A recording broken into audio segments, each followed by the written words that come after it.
Hearts reforged. The clinic in the undercity of New Seoul buzzed with outdated medical equipment. Dr. Gene Park, Reed's contact, examined Celine's cybernetic arm with professional curiosity, his augmented eyes zooming in on the neural interface. Fascinating construction, he murmured. Definitely military prototype. The neural encoding is unlike anything I've seen before. Celine sat rigid on the examination table. Can you access the secure storage? Without triggering failsafes? Perhaps. Park attached delicate probes to specific points on the arm. This will be uncomfortable. Uncomfortable was an understatement. As Park bypassed the arm's security protocols, pain lanced through Celine's nervous system. Reed stood beside her, his hand hovering near hers, not quite touching but offering silent support. There, Park announced finally. The holographic display flickered to life, showing a cascade of complex molecular structures and mathematical formulas. Hidden partition isolated. Celine stared at the data. Is this your mother's research? Reed confirmed, his eyes scanning the display. The stabilization algorithm for the nanites. Park looked between them nervously. Whatever this is, it's valuable. And dangerous. Black Iris has put a bounty on both your heads that's got every mercenary in the sector looking for you. How long until you can download it? Reed asked. Already done. Park handed Reed a secure data chip. Now please leave before they trace you here. I have patients who can't afford to get caught in the crossfire. As they prepared to depart, Celine felt a strange sensation in her cybernetic arm, a subtle vibration that hadn't been there before. She caught Reed's concerned gaze. Something's wrong, she whispered. Before Reed could respond, the clinic's security system blared. Park rushed to the monitors. Perimeter breach. Multiple hostiles. They tracked the data activation, Reed cursed. We need to move. The first explosion rocked the clinic's foundation. Smoke poured through the ventilation system as armed figures breached the entrance. Reed and Celine moved in practiced synchronization, covering each other as they retreated toward the emergency exit. A woman's voice cut through the chaos, cold, commanding, and hauntingly familiar to Reed. Dominic. Still running, I see. Cassandra Vale, Phantom, stepped through the smoke. Tall, elegant despite her tactical gear, with sharp features and calculating eyes. She held a struggling Vex by the collar, a gun pressed to his temple. Cass, Reed's voice was tight with emotion. Let him go. This is between us. Is it? Her gaze shifted to Celine. Miss Frost.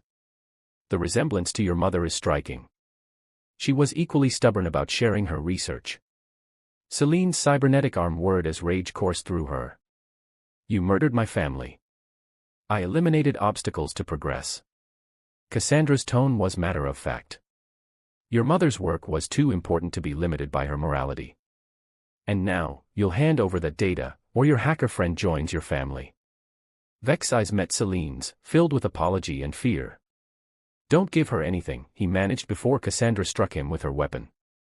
The arm, Miss Frost. Or I start shooting limbs. Celine felt the strange vibration in her cybernetic arm intensify. Something was happening, the data activation had triggered something beyond a simple security protocol.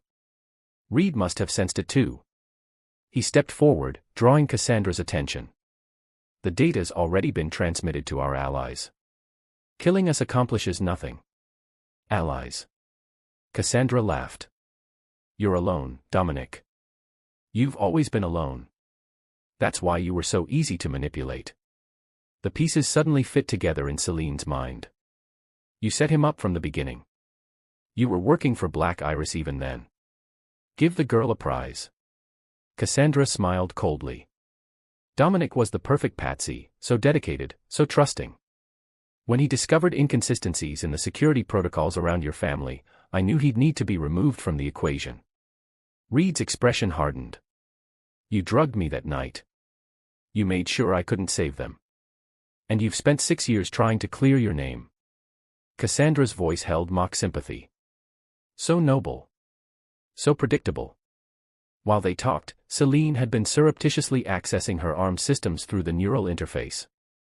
The vibrations weren't a malfunction, they were the nanites, responding to her mother's algorithm that had activated during Park's procedure. Somehow, a sample of the experimental nanites had been stored alongside the data. An idea formed, desperate, dangerous, but possibly their only chance. The data chip, she said suddenly. It's a fake. The real algorithm is still in my arm. You want it? Come take it yourself. Cassandra's eyes narrowed.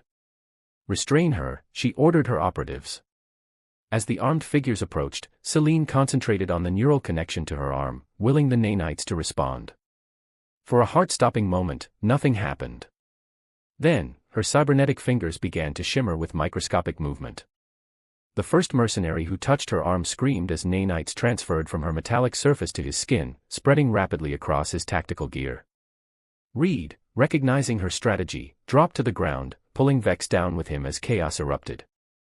Nanites, billions of them, swarmed from Celine's arm, responding to her neural commands through her mother's algorithm. They weren't weapons as Black Iris had intended, but they were effective, disabling weapons systems, disrupting electronic equipment, and creating a diversion they desperately needed. The exit. Reed shouted over the confusion, helping a dazed Vex to his feet. Cassandra's enraged scream cut through the chaos. She fired wildly at Celine, one shot grazing her human shoulder. Pain flared, but Celine pressed forward, the nanites forming a shifting shield around her. This ends now, she said, advancing on Cassandra. For the first time, fear flickered across Phantom's face. She turned to run, but the nanites had already disabled the clinic's exit doors. Trapped, she raised her weapon again, aiming at Reed. If I go down, so does he, she snarled. Celine didn't hesitate. The nanites surged forward at her command, enveloping Cassandra's weapon, rendering it useless. Reed tackled his former fiancée, disarming her completely as Celine directed the nanites to secure her to the floor, forming unbreakable bonds around her limbs. Your mother's pacifism lives on, Cassandra spat. She could have changed the world with these, made them weapons that would have ensured human dominance for generations. She did change the world, Celine replied quietly. Just not in the way monsters like you wanted. With Cassandra and her mercenaries subdued, Reed contacted his remaining allies in military intelligence. We have Phantom, he reported. And evidence linking Black Iris to dozens of criminal operations, including the assassination of General Frost and his family. As they waited for extraction, Celine stood by the clinic window, watching dawn break over New Sol. Reed joined her, his presence no longer setting her on edge. What happens now? She asked, her voice soft with exhaustion. Justice, he replied. Black Iris exposed. Your family's name cleared. Your mother's research protected. And you. Reed's gaze was contemplative. Exoneration, hopefully. After that. He shrugged. 6 years of living for vengeance leaves a void when it's over. Celine understood that emptiness all too well. What will you do with that void? Fill it with something better. His hand found hers, her human hand, and squeezed gently. Maybe start by helping you adapt to those nanites now permanently bonded to your cybernetics. She looked down at her arm, which occasionally shimmered with microscopic movement. My mother's legacy. A piece of her, still protecting me. She'd be proud of you, Reed said. They all would. The words brought unexpected tears to her eyes, not bitter ones, but cleansing. For 6 years, grief and hatred had been her only companions. Now, standing beside the men she'd sworn to kill, Celine felt something she'd thought lost forever, hope. Military transports appeared on the horizon. Soon, they would be separated for debriefing, their testimony crucial to dismantling Black Iris. But in this moment of calm before the next storm, Celine turned to face Reed fully. 6 years ago, you tried to save my family, she said. Today, you helped me save myself. I don't know what happens next, but... She hesitated, and used to vulnerability. I'd like to find out. Together. The smile that transformed Reed's face was like watching a man step into sunlight after years of darkness. He didn't speak, didn't need to. The understanding between them transcended words, two broken people who had found in each other not just allies, but the possibility of healing. Vex approached, looking somewhat recovered. Hate to interrupt whatever this is, he said, gesturing between them, but our ride's here, and I've got about 16 different intelligence agencies demanding statements.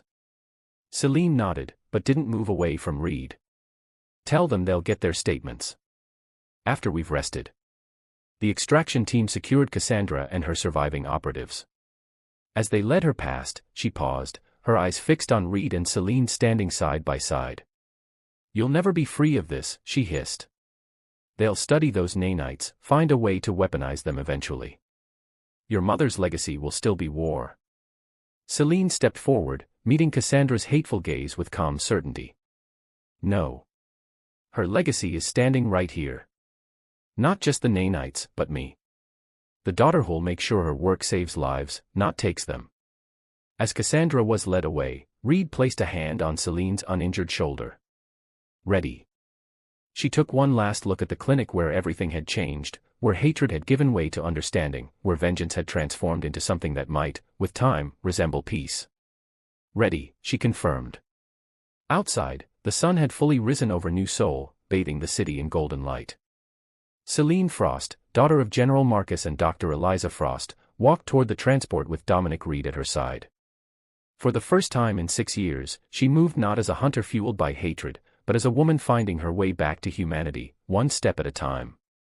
The void left by vengeance was already filling with something infinitely more precious, the promise of tomorrow, unburdened by the past.